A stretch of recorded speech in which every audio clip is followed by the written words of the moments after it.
Bismillahirrahmanirrahim. Assalamualaikum warahmatullahi wabarakatuh. Pada kali ini saya akan membagikan sebuah kisah tentang Hashim bin Thabit. Siapa yang hendak berperang maka berperanglah seperti yang dilakukan oleh Hashim bin Thabit, Muhammad Rasulullah. Bangsa Quraisy berduyun-duyun yang terdiri dari para pembesar hingga para budak pergi untuk menjumpai Muhammad bin Abdullah di Uhud. Kebencian mengisi relung hati mereka dan mereka hendak menuntut balas atas setiap darah yang tertumpah dari korban yang berjatuhan di pihak mereka pada Perang Badar. Lebih dari itu, mereka juga mengajak beberapa orang wanita turut serta untuk memberikan semangat kepada para pria untuk melakukan perang dan mengobarkan api perjuangan pada jiwa setiap prajurit. Wanita-wanita tadi akan terus mengobarkan semangat setiap prajurit setiap kali mereka lemah atau takut. Salah seorang wanita yang turut serta dalam perang ini adalah Hindun binti Utbah, istri dari Abu Sufyan, Raithah binti Munabi, istri dari Amr bin Al-Ash, Sulakah binti Sa'ad yang disertai oleh suaminya yang bernama Tolhah, dan ketiga putranya yang bernama Masafi, Al-Julas, dan Kilab, dan banyak lagi wanita lain yang turut serta dalam peperangan ini seperti mereka. Begitu kedua belah pihak sudah saling bertemu, dan api peperangan telah berkobar, Hindun binti Utbah bersama para wanita yang lain berdiri di belakang barisan bangsa Quraisy. Mereka memukulkan genderang sambil bersenandung. Jika kalian berani maju, maka kami akan memberikan kalian pelukan dan kami akan membentangkan bantal-bantal. Jika kalian kabur dari perang, maka kami akan meminta cerai, perceraian yang tidak akan menyenangkan. Lantunan suara mereka membangkitkan kobaran semangat di hati mereka dan seolah memiliki daya sihir pada diri para suami mereka. Lalu usailah peperangan dan kemenangan berada di pihak Quraisy atas pasukan muslimin. Para wanita tadi begitu senang dengan kemenangan yang mereka raih. Lalu mereka berkeliling di medan perang yang telah selesai. Mereka melakukan penyiksaan kepada korban perang dengan amat kejinya. Mereka merobek perut korban, mencungkil mata, memutus telinga dan hidung. Bahkan salah seorang dari mereka masih merasa tidak puas kecuali setelah membuat kalung dan untayan dari hidung dan telinga. Mereka menjadikan kalung telinga dan hidung tersebut sebagai hiasan sebagai balas dendam atas ayah, saudara, paman mereka, serta lainnya yang telah terbunuh di Badar. Akan tetapi apa yang dilakukan oleh Sulakah binti Sa'ad berbeda dengan wanita Quraisy lainnya. Ia terlihat bingung dan panik sambil menunggu suami dan salah seorang dari ketiga anaknya. Ia ingin tahu kabar tentang mereka dan ia juga ingin berbagi kebahagiaan karena kemenangan ini bersama wanita yang lain. Setelah ia menunggu lama tanpa hasil, maka ia pun memasuki bekas medan peperangan tadi. Ia memeriksa setiap orang yang menjadi korban. Dan ternyata ia menemukan suaminya telah terbunuh dengan berlumuran darah. Maka ia bagikan singa betina yang ketakutan. Ia langsung menyisirkan pandangannya ke setiap penjuru untuk mencari ketiga anaknya, Masafi, Kilab, dan Al-Julas. Tidak lama kemudian ia mendapatkan bahwa ketiganya sudah tergeletak di tanah Uhud. Masafi dan Kilab rupanya sudah tewas. Sedangkan Al-Julas rupanya ia masih memiliki sedikit nafas untuk bertahan hidup. Sulafah menangisi anaknya yang sedang menghadapi sakaratul maut. Ia meletakkan kepala anaknya di pangkuannya. Sulafah mencoba untuk menghapuskan darah yang ada di kening dan mulut anaknya. Sulafah sudah kehabisan air mata akibat kesedihan yang ia rasakan pasca perang.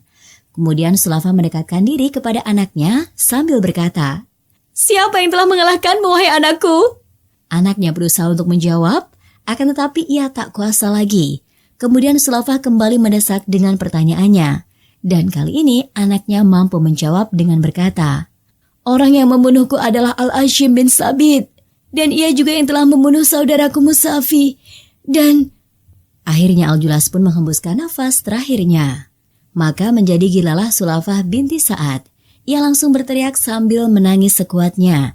Ia bersumpah demi Lata dan Uzza bahwa ia tidak akan pernah merasa puas kecuali bila bangsa Quraisy telah membalaskan dendamnya dari Hashim bin Thabit dan membawa tengkorak kepalanya agar ia jadikan tempat homer untuk diminum. Kemudian Sulafah bernazar untuk memberikan siapa saja yang mampu menangkap, menawan atau membunuh Hashim bin Thabit, lalu membawa kepalanya kepada Sulafah. Maka ia akan diberi harta apa saja yang paling indah. Maka tersebarlah berita tentang nazar Sulafah ini di kalangan bangsa Quraisy. Lalu setiap pemuda Mekah mulai berangkat untuk dapat mengalahkan Hashim bin Thabit, lalu mempersembahkan tengkorak kepalanya kepada Sulafah, agar ia akan memenangkan hadiah Sulafah ini. Kembalilah pasukan muslimin ke Madinah setelah mereka melakukan perang Uhud. Mereka mengenang peperangan yang baru saja mereka lakukan dan mereka pun mengenang setiap kejadian dalam perang tersebut. Mereka berbelasungkawa atas setiap prajurit yang mendapatkan syahadah di medan laga.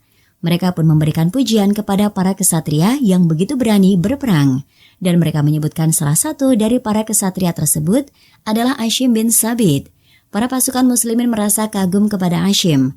Bagaimana ia bisa dapat mengalahkan 3 orang bersaudara dari satu keluarga dari sekian banyak korban yang berguguran di tangannya. Salah seorang dari pasukan muslimin berkata, "Bukankah ini merupakan hal yang menakjubkan? Apakah kalian tidak ingat ketika dulu Rasulullah SAW bertanya kepada kita sebelum berangkat ke Badar, bagaimana kalian akan berperang?" Saat itu Hashim bin Sabit berdiri lalu mengambil busur panahnya dan ia letakkan di tangannya dan ia berkata, "Jika musuh berada 100 hasta dariku, maka akan aku hadapi dengan melesatkan anak panah. Jika musuh semakin dekat sehingga dapat diserang dengan tombak, maka akan dihadapi dengan tombak sehingga dapat terkena oleh tombak. Jika tombak sudah tidak mungkin lagi digunakan, maka tombak tersebut akan kami letakkan dan kami akan mengambil pedang dan mulai duel dengan pedang." Maka pada saat itu Rasulullah SAW bersabda, "Beginilah caranya berperang. Siapa yang akan berperang, maka ia harus berperang dengan cara yang dilakukan oleh Hashim." Tidak lama berselang setelah usainya perang Uhud, Rasulullah mengirimkan 6 orang para sahabat pilihan dalam sebuah delegasi. Dan delegasi ini dipimpin oleh Hashim bin Sabit. Maka berangkatlah delegasi pilihan ini untuk melaksanakan apa yang telah diperintahkan oleh Nabi SAW. Tatkala mereka sedang berada di salah satu jalan antara Usfan dan Mekah, maka ada sebuah rombongan dari Huzail yang mengetahui keberadaan rombongan delegasi ini. Jamaah dari Huzail itu pun lalu segera mengejar mereka dan mengepung mereka begitu rapatnya. Maka Hashim dan para sahabatnya langsung menghunuskan pedang mereka dan berniat untuk menghadapi para penghadang mereka.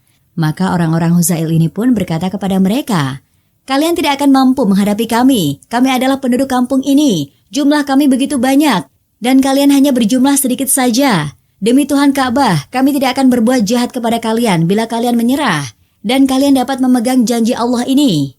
Maka keenam sahabat tadi saling melemparkan pandangan kepada masing-masing mereka seolah mereka sedang bermusyawarah akan apa yang mesti mereka lakukan. Lalu Hashim menoleh ke arah para sahabatnya dan berkata, "Aku tidak akan percaya dengan janji seorang musyrik."